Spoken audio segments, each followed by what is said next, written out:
Now, a guy called Jerry Arnold's records, My Champion Sound. When I heard that, and I'm raving, and I heard that, first time I ever heard that, I had no reggae from, like I said, I come up from the reggae time, heard no reggae for over 5 years, listening to soul, so my reggae thing was like dormant at the moment. To hear it in a big rave, My Champion Sound, what he was saying, the sound he's had, he's championing, it's the champion sound, that's what it meant. Yeah, man. I like that.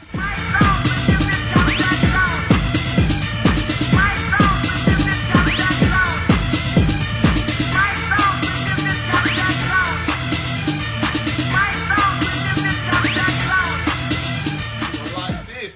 And that's when we took the American breakbeat, speeded it up, kept the 4/4 beat from the, because there was more house in Chicago, kept the elements of what was going on at the club of the racing, and started introducing more reggae style. It was reggae, and then people were saying reggae bass line. It was just brought in the reggae. Just brought in the bass line, because we like to, when we like to hear our bass tough and rugged, and so we fused the two. 88, 89 came, we were all playing house music. Early 90s we started to experiment with breaks, obviously hip hop breaks and the 4 to the floor. 1992, if you go on my discography online, you'll see that one of the first remixes I ever did was for Orbital Chimes, big tune on London Records. He never had a name. He never had a name.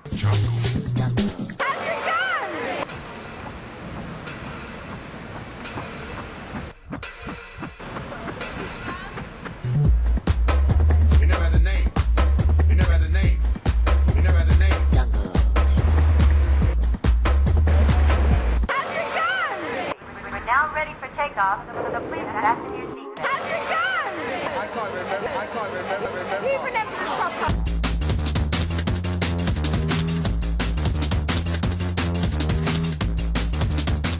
He never had a name, because we used to call it jungle techno. That's what we used to call it, because it was a techno sound with break beats and bass lines. So we called it jungle techno. And that was from early 89, running up to 94, when the word techno got taken out and the word jungle just stayed on its own. To me, the definition of the name is underground dance music. All me have to do is all me have to do is send for the new gun. So no one take it personal. You not talk about done. You think me come for done. All me have to do is send for the new gun. Anything test dead. Him while him we a go cut them down. Send for the offshore. Take out them tongue. Him while him we a go cut them down. Send for the offshore. Take out them tongue. See me, see the hit man a come. My fight was this. I'm a British, born here, and I want to control the music.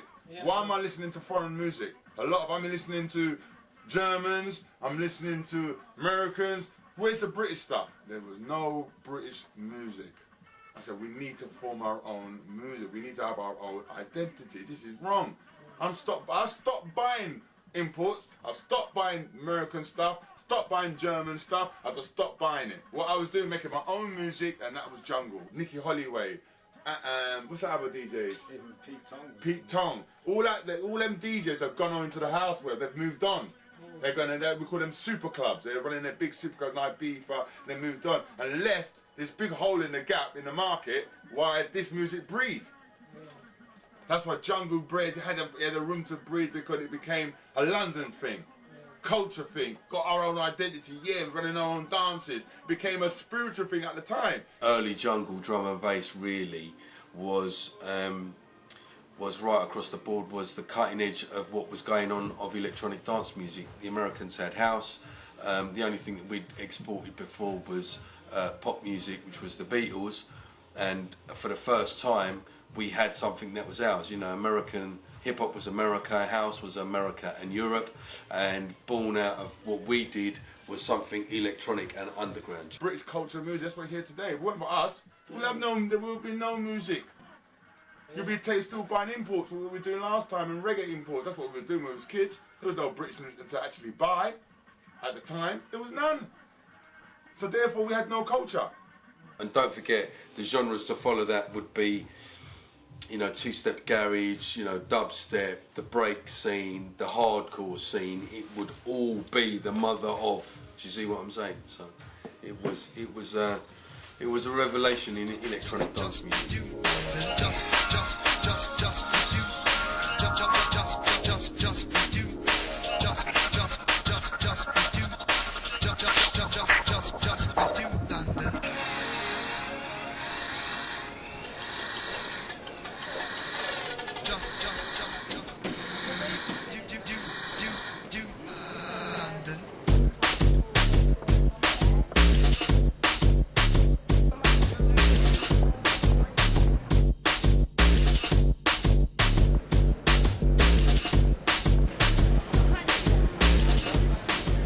Was already originated from '88, don't forget.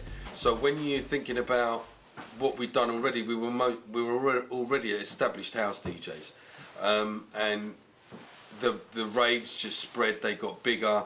You got to look at your history, energy, biology, weekend world. I mean, some of these raves were 25,000 people on the M25. You couldn't go to a club till 12:30, 1 o'clock in the morning, because that's what time they closed. Do you see what I'm saying? You couldn't go all night till 6. So we basically put that movement in itself, that whole era of rave, put pressure on the government to give clubs all-night licences. Then they thought, yeah, we can earn money out of this because they can charge for the tax on the alcohol, licensing premises, music premises, the whole thing. It became a legitimate business, do you know what I mean? It already was, but what had happened was it was the freedom to party, the freedom to dance, do you know what I mean? So 94, 95, you'd already had people that had already been in the house music scene, which was really, again, a natural progression. As we grew, we changed the music and we pioneered it. We done it because a lot of black kids at the time couldn't get into clubs. I knew that because I was one of them who couldn't get into clubs. I'm a black guy, I couldn't get into certain clubs outside of London. So London had its own scene at the time. London was the original place. Yeah, the original jungle record, one of the original jungle records back in the day was Just For You London.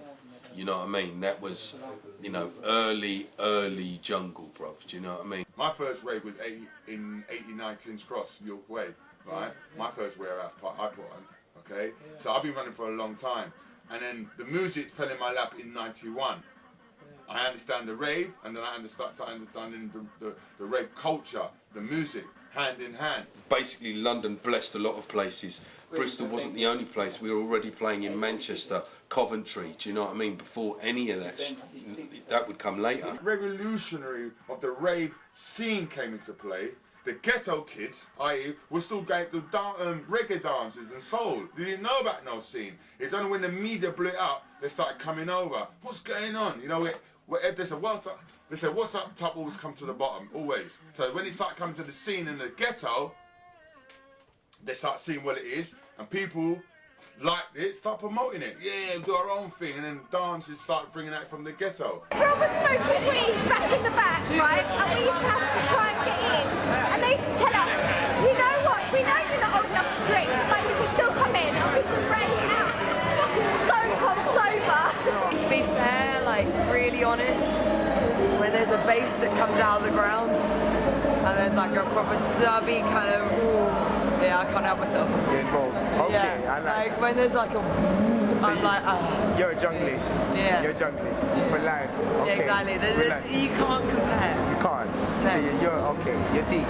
Yeah. We like that. We like that. Something comes out of the ground and just it reaches the sun. Wow.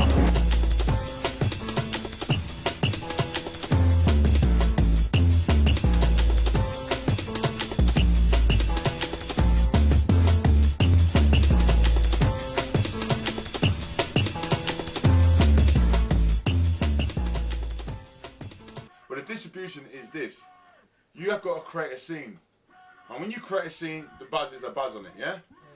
Like, in other words, when you put on a rave, you create a hype. When you create a hype, record shop don't know what's going on. They go, oh, the phones are going off. Kids are asking for this jungle stuff. They don't, and you've got bags of it in your house. You go out in your van, you supply the shops. Basically, in the old days, people would come in with their records and sell directly to the shops. They'd make more money. As the scene grew and got bigger, then distributors stepped in and took over. But a majority of the time, we were dealing with white labels, with kids that would come in and go, boy, I've got this tune. What you saying? We'd say, yeah, we'd take 100, we'd take 50, we'd take 20. Loads of it. Part really got. They play a big part. Rush FM. Yeah. They play a big part, and so is Cool FM. They play a big part. The whole thing, the whole pirate industry plays a big part because we got to understand. Kiss FM was a pirate back in the days. Yeah. Yeah, and they brought in the soul. Because I used to be on there working with people like George Power, and before he sold it to my man, so he sold on now to the big boys that got it.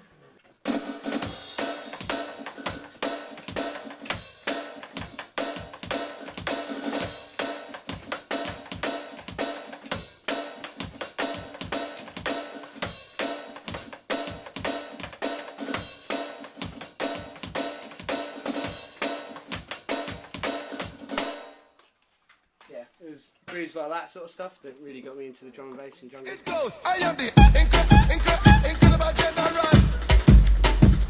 Sensational with the gummy. Incredible general. Select. Yo, I'm the one of them. I spin them like a windmill. You talk for them, go to them and we got this skill. In high school, actually, when I was about 13, a friend of mine just gave me a CD mixtape of Jungle Massive, that old school album, and absolutely loved it because being a drummer and stuff, I've been drumming for like 14 years, so like being a drummer, hearing the breaks and stuff like that, I was like, yeah, this is sweet. And it's just since then I've kind of just found other artists and kind of gone from there really. Yeah. Pop music, whatever popular at the time become pop music. Yeah. And that's why we got chosen in the pop charts, because if it's popular, it goes in there. Turned 18, I kind of got more into electronic music again. Like drum and bass and house music and all that sort of stuff. And then, yeah, that's when I kind of really developed a taste for production. So it's been the past like 3-4 years I've been into how this stuff is made. Because like, in the past, like being in bands and stuff, I knew how that stuff was made and I'd done that. And then kind of going club and think, this is bloody awesome, how do they make that? One of my records on Ibiza Records tells you the formula. 150 BPM, you have takeoff. And that's what I was saying in the records.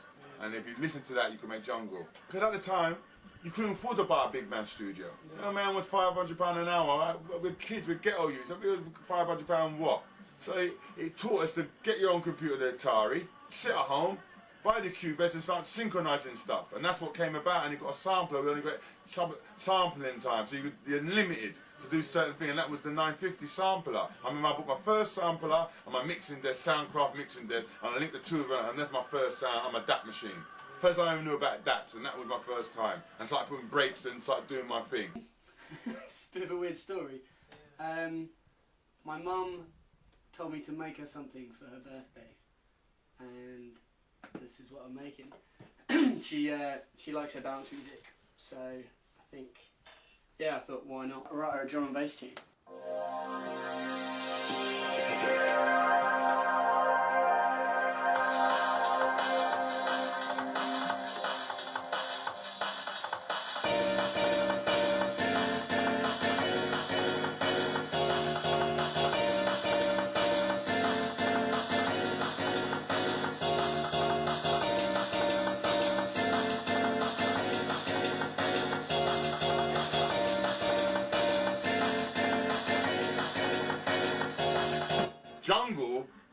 threat to a lot of people. A lot of people killed it in a different sort of way, and came with, and that's why I think Jungle died.